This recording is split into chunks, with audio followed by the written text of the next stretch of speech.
Man, that was not pretty at all. I mean, that was pretty brutal to watch at points. But the Bruins start the DeShaun Foster era with a dub.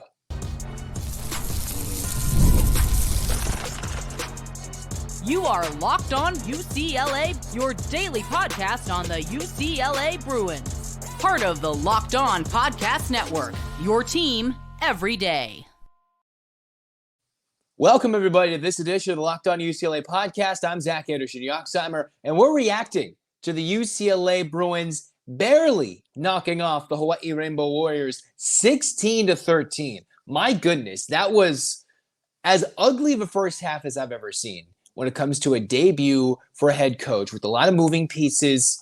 Large in part, UCLA looked god-awful in the first half, like devastatingly, brutally bad.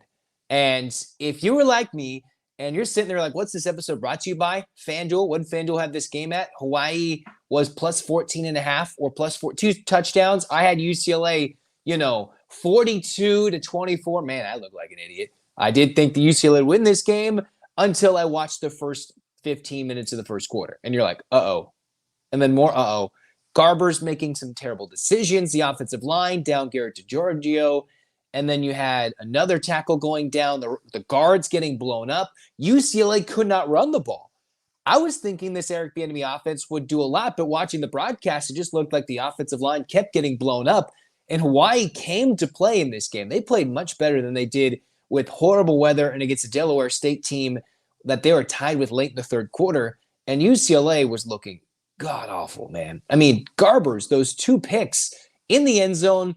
And then, yes, I know you're trying to avoid the safety, but goodness gracious, man, that was kind of brutal. But then in the second half, it looked like a completely different team. Yes, it wasn't like they're world beaters. They didn't go win this game by 2 or 3 scores, but they went down the field, scored a touchdown. Then they went down, kicked a field goal again, and then won the game with a third field goal late. And Mateen Begani, what a get in the portal for the Bruins, nailed all his field goals. The only one they missed was a 50-yard field goal plus 52-yarder by Blake Glessner, who is apparently their long field goal kicker. I didn't even know UCLA had a thing, but that's a thing now. Special teams, I didn't know was going to be a big factor. It played a pivotal role in this game. UCLA nearly blocked a field goal. The missed opportunity to get Hawaii 3 and out of their opening drive changed the complete momentum of this game.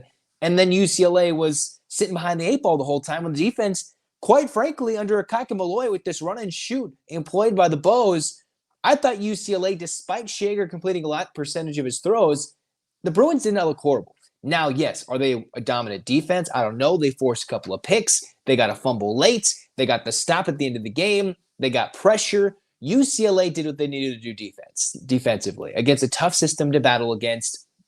We'll find out later in the season what it's truly made of, but against a very unique system, UCLA made the changes they needed at halftime. Play action was what Garber's needed. They found Flores. They found Sturdivant. And UCLA went down and got the job done despite doing some very stupid things, right? Like, it's 1st and 10.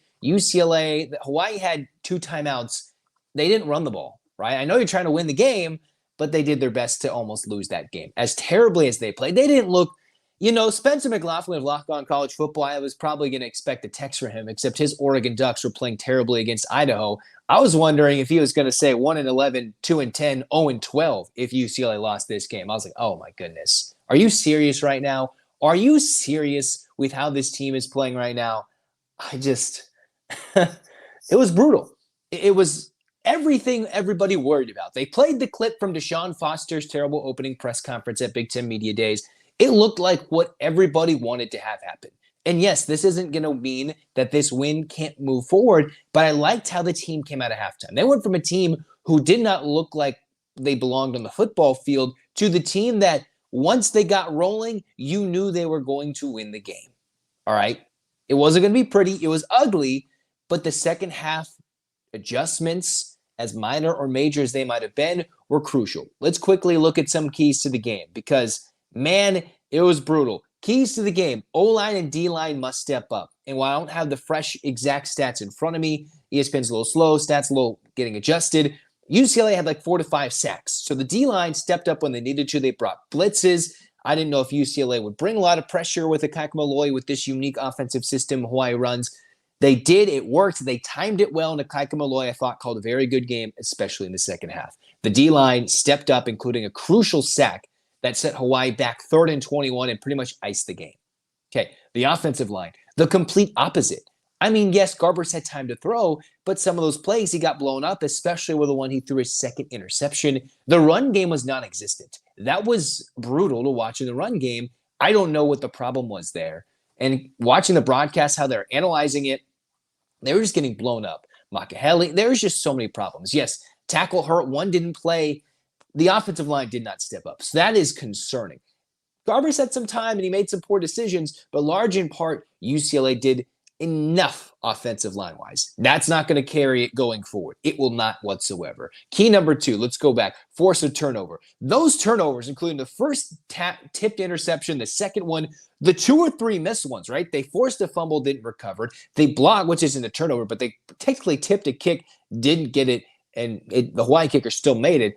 They dropped another pick, Family Oladejo, and Hawaii went down to kick a field goal. So, and at the end, when they punched the ball out, when Hawaii was fighting for yardage, which could have been a first down, one last Hail Mary for it, UCLA won the turnover battle in this game. And after the first half, you thought, my goodness, how are they going to do this again and again and again? What a funky, weird game where it went pick. Oh, they're only down 7. To pick, to block field goal, and then UCLA was down 10-0 at the break. And I was like, oh my goodness, I'm going to have to sit here and eat all my words about how they're not a 2-10 team, 1-11. Now let's go back to what they needed. D-line had to step up. Offensive line did enough to protect Garbers. Force a turnover. Sure, everyone feast. Well, not exactly. The running backs, nowhere to go, but Harden made some clutch catches when they went to the short game passing-wise. If you're watching on YouTube, if you're listening, not everybody feasted. So 2 of those 3 things were important. And some of the facts that we saw, UCLA made their field goal, so they were able to score in the red zone. But then those interceptions, right when they brought the stat on the broadcast, Garbers turned 3rd and goal. Man, imagine how different that game could have played if it was 7-3, you get points on the board. Okay, that was a little shaky from your redshirt senior quarterback or from an offensive line that had quite a few starters returning, although they had some injuries plague them in this game. And then defensively, I was impressed by the defense. I would have to give my hats off to the defense. They made adjustments. They made plays. They probably weren't. The only touchdown drive they gave up in this game was one where they forced a 3-and-out and they forgot to completely cover the punter on 4th down. They forced a 3-and-out. They did what they needed to do. Now they can get better, yes. And not every team is going to just throw the ball every play and be a run-and-shoot offense. No. But the defense did what they needed. The Eric Bieniemy offense, I have to go back and look and see how much was the offensive line just screwing around, how much are they just not ready on the offensive line, which plagued Chip Kelly's offense last year, and how much are they just not understanding the Eric Bieniemy offense, or is it just terrible play calling? I don't want to pin that in Eric Bieniemy right now, right? And there's still too much to wonder about with the offensive line, a couple of injuries. One injury, DeGiorgio didn't start in this game, and then a couple of poor decisions by Garbers, but once they started getting it going, it looked like an offense that can make something happen, okay? It was not pretty. This is not an excited performance that should shell out the Rose Bowl in 2 weeks in Indiana, which certainly makes that game against the Hoosiers a toss-up and makes it all the more daunting to go to LSU, host Oregon, although they barely beat Idaho at home today, and then play Penn State. And while the rest of the Big Ten certainly did not impress with their games, right? Michigan had to struggle with Fresno State.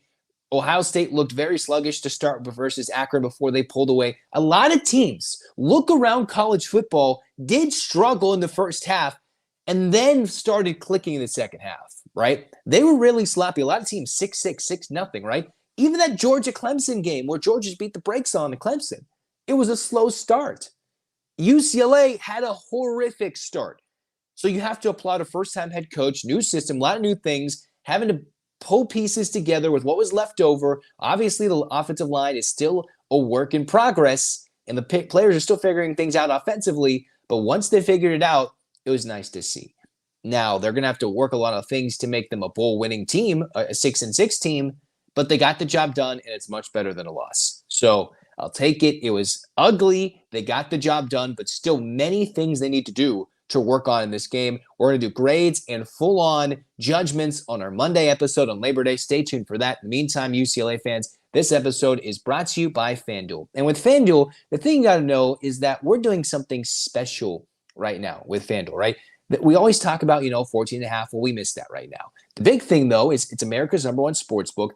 You have something different for you because from now until September 22nd, all FanDuel customers can bet $5 and get a 3-week free trial of NFL Sunday Ticket on YouTube and YouTube TV. Then with a YouTube TV base plan, you'll be able to watch every regular season Sunday afternoon market game. All you need is a Google account, a current form of payment you can cancel anytime.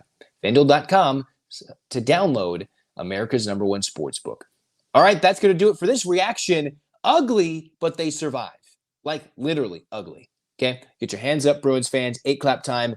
The DeShaun Foster era has begun, and it's 1-0. That is better than what Chip Kelly could have done if he could have beaten Cincinnati back in 2018, right? So, better than what they did with Chip Kelly. So, let's get excited. They fought back and won the game. And 1, 2, 3, 4, 5, 6, 7, 8, UCLA. UCLA, fight, fight, fight. This has been Locked On UCLA, reacting to the UCLA victory over Hawaii. Thanks for tuning in. This is Zach signing off. Go Bruins.